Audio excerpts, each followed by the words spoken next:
السلام علیکم ورحمۃ اللہ وبرکاتہ۔ بسم اللہ الرحمن الرحیم۔ میں میمونہ نیس خان اپنے یوٹیوب چینل پر آپ کا خیر مقدم کرتی ہوں۔ ہماری کہانی دولت کا نشہ اور اس کا عبرت ناک انجام میں پارٹ 1 میں آپ نے سنا کہ وہ بزنس مین دولت کمانے کے لیے اپنے بیوی بچوں سے لمبے مدت تک دور رہا۔ پھر اچانک خبر آئی کہ اس کی بیوی ایک حادثے میں چل بسی۔ آخر کیا ہوا تھا اس کی بیوی کے ساتھ؟ اس کا بیٹا کہاں ہے؟ اور ایسی کیا بات تھی جو اس کے بھائی اس کو کھل کر بتا نہیں پا رہے تھے؟ یہ سب جاننے کے لیے سنتے رہیں دولت کے نشے کی کہانی کا پارٹ 2۔ کہانی پسند آئے تو پلیز سبسکرائب ضرور کریں۔ جب تم پولیس اسٹیشن آؤ گے تو سب کچھ معلوم ہو جائے گا۔ میں فوراً پولیس اسٹیشن پہنچا۔ وہاں میں نے جو کچھ دیکھا کاش میں نہ دیکھتا۔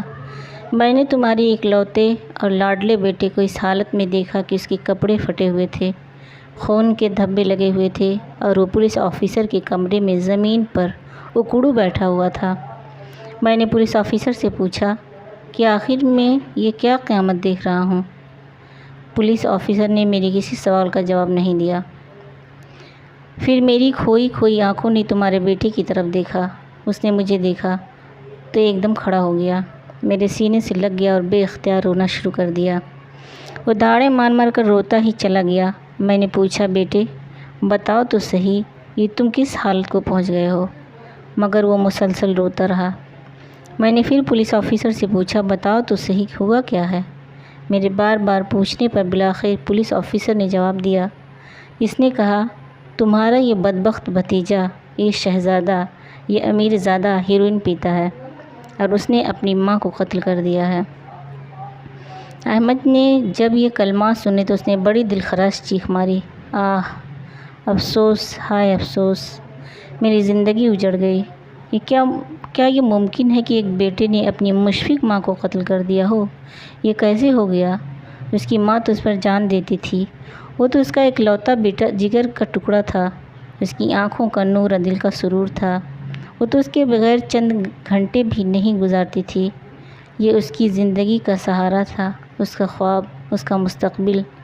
اب نبیل نے احمد کو اس حادثے کی تفصیل بتانی شروع کی۔ تمہارے لاڈلے فرزند نے کچن کی چھری سے اپنی ماں پر پے در پہ قاتلانہ وار کیے، یہاں تک کہ اس کی موت واقع ہو گئی۔ پھر وہ پولیس اسٹیشن پہنچا اور صرف 2 جملوں میں کہا میں فلاں کا بیٹا ہوں اور میں نے اپنی ماں کو قتل کر دیا ہے۔ تفتیشی آفیسر نے اس سے بہت سے سوالات کیے مگر اس نے کبھی کسی بھی سوال کا جواب دینے سے انکار کر دیا۔ پولیس نے اس کی تلاشی لی تو اس کے کپڑوں سے ہیروئن کی پڑیا نکلی۔ اس کا میڈیکل چیک اپ کرایا، میڈیکل رپورٹ سے تصدیق ہو گئی کہ وہ ہیروئن پیتا ہے۔ اگلے دن پوسٹ مارٹم کی کارروائیوں کے بعد میت کو دفن کر دیا گیا۔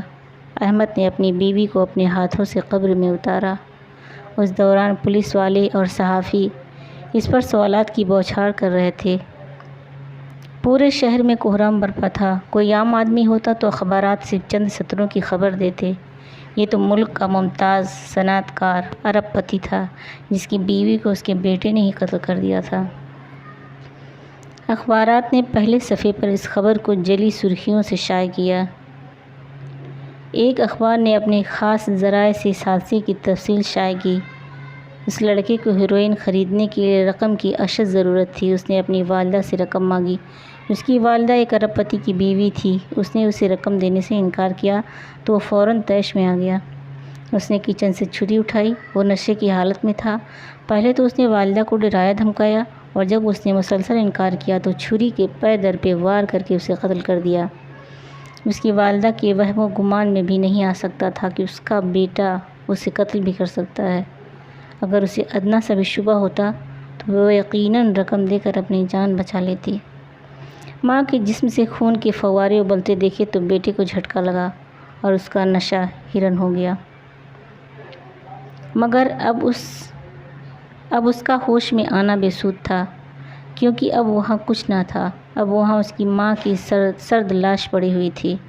چنانچہ اس نے اپنے آپ کو خود ہی پولیس کے حوالے کر دیا۔ اخبار نے مزید لکھا کہ اس حادثے کا سبب یہ ہے کہ ایک پڑھی لکھی فیملی جس کا سربراہ ایک معروف کمپنی کا مالک ہے، ارب پتی ہے، دنیا کے مختلف ممالک میں اس کے کاروبار، فیکٹریاں اور بینک بیلنس ہیں، دراصل اپنی فیملی پر توجہ نہ دے سکا۔ 1 سال پہلے اس کے بیٹے کو یونیورسٹی سے ہیروئن نوشی کے جرم میں نکال دیا گیا تھا۔ احمد نے اخبار میں لکھے ہوئے الفاظ بار بار پڑھے، اپنے آپ کو ٹٹولا کہ اس حادثے کا ذمہ دار وہ خود تو نہیں۔ اور پھر باپ بیٹے کی حوالات میں ملاقات ہوئی۔ بڑی دردناک فضا تھی۔ ہیڈ وارڈن نے دروازہ کھولا۔ باپ بیٹا آمنے سامنے، طویل خاموشی، ایک الم انگیز سانحہ، ایک حسرت ناک ملاقات۔ کیا کہیں، کیا بولیں، گفتگو کا آغاز کہاں سے ہو؟ بالآخر برف ٹوٹی۔ بیٹے نے اپنی منتشر طاقتوں کو جمع کیا۔ باپ سے ملاقات ہوئے کئی ماہ گزر چکے تھے۔ اٹک اٹک کر پوچھا، آپ بیرون ملک سے کب آئے؟ باپ نے بمشکل جواب دیا، 2 دن پہلے۔ بیٹا، واپس کب جائیں گے؟ باپ، اس ملاقات کے فوراً بعد۔ بیٹے نے بڑی حسرت اور ندامت سے پوچھا، کہاں جائیں گے؟ باپ نے اپنے آنسوؤں پر قابو پاتے ہوئے کہا، تمہاری پیاری ماں کے پاس۔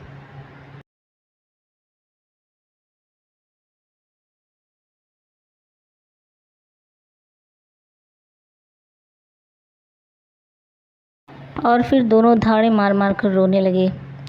پھر اس کے بیٹے نے حادثے کی تفصیل سناتے ہوئے کہا، 2 سال پہلے میں ہیروئن سے متعارف ہوا۔ میرے گمراہ دوستوں نے کہا، لو ہیروئن پیو، یہ جادو کی پڑیا ہے، اس سے تم اپنے تمام غم اور پریشانیاں بھول جاؤ گے، تمہیں جنسی طاقت ملے گی، سرور اور کیف آور نشہ تمہیں ستاروں سے آگے پہنچا دے گا۔ مگر جب میں نے ہیروئن پی تو اس کا نتیجہ بالکل مختلف تھا۔ جو یہ زہر میری رگوں میں اترا، میں اپنے آپ سے بیزار ہوتا چلا گیا۔ مسلسل تھکن اور غفلت کی نیند کا غلبہ میرا مقدر بن گیا۔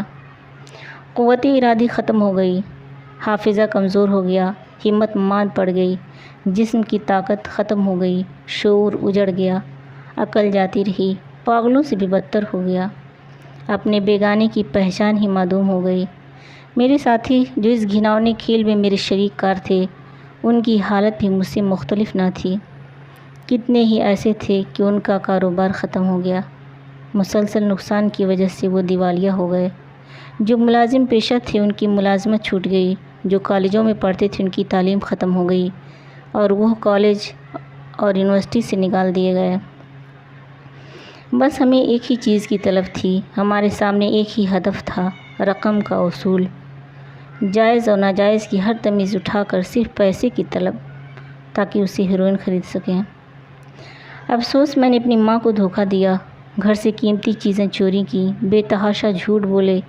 بیچاری ماں مجھ پر اندھا اعتماد کرتی رہی، میرے جھوٹ کو سچ سمجھتی رہی۔ جب بھی مانگا اس نے انکار نہ کیا، میں اس کے ساتھ فراڈ ہی کرتا رہا۔ آخر ایک دن اس کے سامنے میری حقیقت کھل گئی۔ اسے معلوم ہو گیا میں اس کی دی ہوئی رقم کا کیا کرتا ہوں۔ وہ بہت ناراض ہوئی، اس نے دھمکیاں دیں کہ تمہاری کرتوت تمہارے والد کو بتاؤں گی۔ اس نے مجھے بہت سمجھایا، محبت سے، پیار سے، خوشامد سے، کبھی گلے سے لگایا، کبھی میرے سر پر ہاتھ پھیر کر مجھے چوما اور زندگی کی اونچ نیچ سمجھائی۔ اس نے مجھے بڑی درد مندی اور دلسوزی سے کہا، تم ہسپتال میں داخل ہو جاؤ، میں تمہارا علاج کراتی ہوں۔ میں نے انکار کر دیا۔ وقت کے ساتھ میں نشے کا اور زیادہ رسیہ ہوتا چلا گیا۔ ہیروئن خریدنے کے لیے مجھے اور زیادہ رقم کی ضرورت پیش آنے لگی، مگر والدہ نے رقم دینا بند کر دی۔ اس کا رویہ سخت ہوتا گیا۔ نوجوان تھوڑی دیر کے لیے رکا، خلا میں گھورتا رہا۔ چند منٹ بعد پھر اس کی زبان چل پڑی۔ جس دن میں نے یہ گھناؤنا جرم کیا، اس روز مجھے اپنے علاوہ اپنے ساتھیوں کے لیے بھی ہیروئن کی اشد ضرورت تھی، اور اس کے لیے رقم درکار تھی۔ میں نے والدہ سے 1000 پاؤنڈ مانگے۔ میں نے جھوٹ بولا کہ میری گاڑی کا ایکسیڈنٹ ہو گیا ہے، اس کی مرمت کرانی ہے، مگر اسے خوب معلوم تھا کہ میں جھوٹ بول رہا ہوں۔ اس نے رقم دینے سے انکار کر دیا۔ میرے ذہن میں ایک شیطانی منصوبہ ابھرا۔ میں نے والدہ پر جھوٹی تہمت لگاتے ہوئے دھمکایا، دیکھو، اگر تم نے مجھے سیدھی طرح رقم نہ دی نا، تو میں والد سے کہوں گا کہ تمہاری کسی غیر شخص سے ناجائز تعلقات ہیں۔ والدہ میری بکواس سن کر مشتعل ہو گئی، چیخ کر بولی، تمہیں یہ الزام لگاتے ہوئے شرم نہیں آتی؟ میں تمہاری ماں ہوں، نکل جاؤ، دور ہو جاؤ میری نظروں سے۔ اس وقت مجھ پر ہیروئن کا نشہ پوری طرح چھایا ہوا تھا۔ اچانک مجھ پر ایک دوری کی سی کیفیت طاری ہو گئی۔ اس لمحے میں نے اپنے تخیلاتی شیطانی منصوبے کو تصویر ہی تصویر میں گویا رنگ میں دیکھنا شروع کر دیا۔ مجھ پر غفلت اور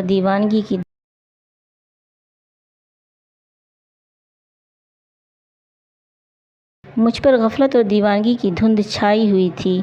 میں نے اسی موہوم کیفیت میں اپنے تصور کے پردے پر دیکھا کہ میری ماں واقعی کسی غیر مرد کے ساتھ غیر اخلاقی سرگرمیوں میں مبتلا ہے۔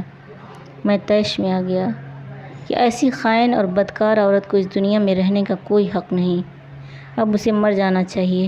یہ موت کی سزاوار ہے کہ اس نے اپنے خاوند سے بے وفائی کی ہے۔ اسی خیال کے زیر اثر میں کچن میں گھس گیا۔ گوشت کاٹنے والی چھری سامنے پڑی تھی۔ میں نے لپک کر چھری اٹھائی اور تیزی سے باہر نکلا۔ ماں بدستور غصے کی حالت میں بڑبڑا رہی تھی۔ فوراً 1000 پاؤنڈ نکالو، میں نے چھری اس کی طرف بڑھاتے ہوئے کہا۔ اس نے پھر انکار کیا۔ میں نے پوری طاقت سے اس پر چھری کا وار کیا۔ میرے ہوش و حواس اڑ چکے تھے۔ پھر میں نے کئی وار کیے۔ بار بار پے در پہ میں نے اس کے مقدس بدن کو چھلنی کر دیا۔ وہ چیختی چلاتی رہی، سسکتی رہی، بلکتی رہی، مدد کے لیے پکارتی رہی، حتیٰ کہ اس نے آخری ہچکی لی اور اس کی آواز ہمیشہ کے لیے ڈوب گئی۔ جو ہی بیٹے نے دردناک کہانی ختم کی، والد نے نفرت اور غصے سے منہ پھیر لیا اور لمبے لمبے ڈگ بھرتا ہوا حوالات سے باہر نکل گیا۔ جیلر نے حوالات کا دروازہ بند کیا۔ ادھر بیٹا پوری قوت سے چلایا، ابو، اصل ذمہ دار تم ہو۔ دولت کی پجاری ابا جان، اس سانحے کی ذمہ داری تم پر ہے، تم ہی اس کے ذمہ دار ہو۔ نوجوان اسی ہذیانی حالت میں چیختا رہا اور اس کی صدائیں پولیس اسٹیشن کی راہداریوں میں تحلیل ہوتی چلی گئیں۔ وہ رہ رہ کر کہتا تھا، اس جرم میں میرا والد برابر کا شریک ہے۔ اس نے میری تربیت پر کبھی توجہ نہیں دی۔ بربادی کا سبب تو وہی بنا۔ اس نوجوان پر مقدمہ چلانے کی نوبت ہی نہیں آئی۔ چند دن کے بعد وہ وحشت کے مارے پاگل ہو گیا۔ ڈاکٹروں نے اسے پاگل خانے بھجوا دیا۔ پاگل خانے میں اسے جو بھی ملتا وہ یہی کہتا، میرا باپ ذمہ دار ہے، میری ماں تو دنیا کی سب سے مقدس خاتون تھی۔ قاہرہ میں دکی نام کا ایک محلہ ہے، اس کے بیچ میں ایک خوبصورت سی مسجد۔ قارئین کرام، کبھی آپ کو اس مسجد میں نماز پڑھنے کا اتفاق ہو تو وہاں آپ کو سفید لبادے میں ملبوس ایک شخص ملے گا۔ سامنے رحل پر قرآن پاک رکھا ہوگا اور وہ اس کی تلاوت کر رہا ہوگا۔ تلاوت کے بعد وہ ہاتھ اٹھاتا ہے اور لمبی دعا مانگتا ہے۔ یہ شخص احمد ہے، وہی ارب پتی احمد، مشہور بزنس مین اور دولت کا متوالا سابق صنعت کار۔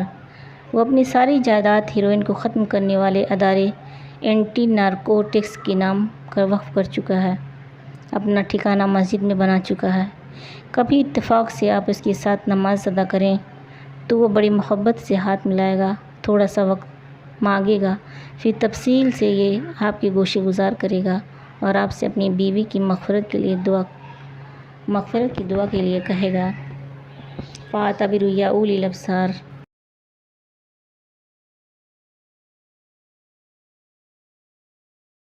اب اگر آپ کو ہماری آج کی کہانی پسند آئی ہے تو اس ویڈیو کو زیادہ سے زیادہ لائک اور شیئر کیجیے، اور اس طرح کی اچھی اور نصیحت بھری کہانیاں سننے کے لیے ہمارے چینل اسٹوریز اور واقعات کو سبسکرائب کرنا نہ بھولیں۔ خدا حافظ۔